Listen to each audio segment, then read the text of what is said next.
இவர் எடுத்த உடனே வந்து படத்துல நடிப்பாராம், வந்து தமிழ்நாட்டு மக்கள் இவரை முதலமைச்சர் ஆக்கி தூக்கி உட்கார வச்சிருவாங்க.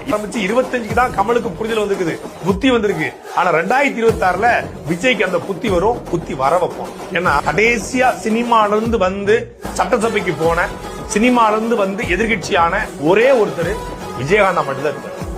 சத்தியமா அந்த வார்த்தையை எழுதிக்கோங்க.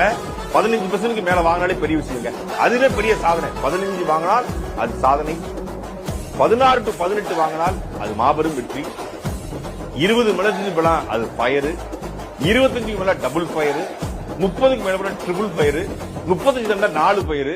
தளபதி சாங்கனா ஃபயரு, தளபதி பஞ்சுனா ஃபயரு, தளபதி பாட்டுனா ஃபயரு, தளபதி நடந்தா ஃபயரு, தளபதி மாசு.